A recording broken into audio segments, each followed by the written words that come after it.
Cup کپی طاری ہو گئی جسم پر. اور پھر اس شخص کو پکڑے آپ نے, پکڑ کر کہنے لگے بھائی کیا ہی اچھا ہوتا کہ آپ روزانہ ایک مرتبہ میرے پاس آئیے, میری محفل میں آئیے, اور روزانہ ایک مرتبہ آپ یہ جملہ کہہ کر جائیے. اس پر میں آپ کو معاوضہ بھی دوں گا, اس کے میں آپ کی آمد و رفت کا خرچ یا جو بھی معاوضہ آپ کا, میں اس کی سیلری بھی دوں گا آپ کو. اب وہ شخص تھا, اس کو تو فری میں کام مل گیا.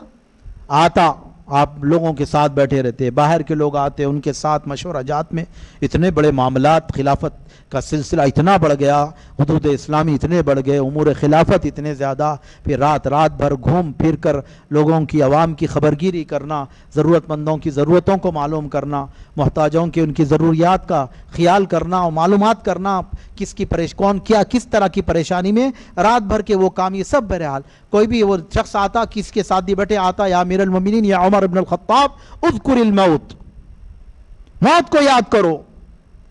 اللہ اکبر. پھر آپ کا وہی معاملہ جسم پر کبھی آپ اس کے لیے باضابطہ مقرر کر دیا تنخواہ آپ دیتے جاتے.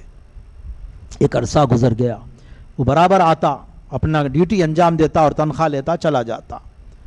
اس کے بعد ایک مرتبہ آیا تو عمر فاروق رضی اللہ تعالیٰ اس کو بٹھا کر اس کی خدمت کیے, اور اس کی محنتانہ یا اس کی اجرت جو آپ نے طے کی تھی اس کو اجرت دیے, اور پھر اس کو الوداع کہا. بہت بہت شکریہ آپ کا, اب مزید اب آپ کو آنے کی ضرورت نہیں ہے, الوداع, اوکے, خدا حافظ بولے. وہ شخص حیران ہو گیا کہ امیر المومنین کیا کوئی اور شخص آپ کو مل گیا یہ کام کے لیے, یا میرے کام میں کچھ لاپرواہی ہوئی ہے یہ ڈیوٹی انجام دینے میں؟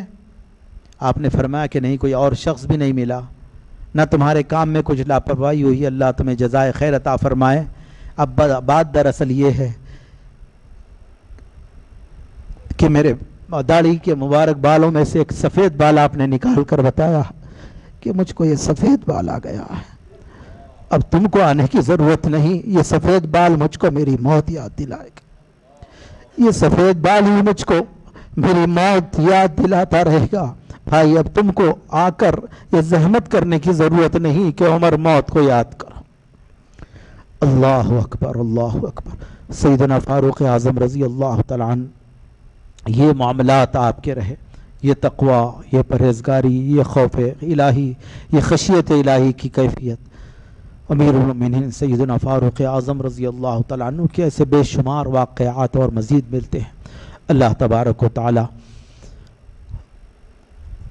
آپ کے فیض و برکات کو ہم پر جاری و ساری فرمائیں, اور مولا تبارک و تعالی آپ کی مبارک اسوہ حسنہ سے ہمیں بھی اقتباس کرنے, فیض و برکات حاصل کرنے, اور اپنی زندگیوں میں آپ کے مبارک اسوہ حسنہ سے اپنی زندگیوں میں بھی ایسے مبارک چیزیں داخل کرنے کی توفیق عطا فرمائے.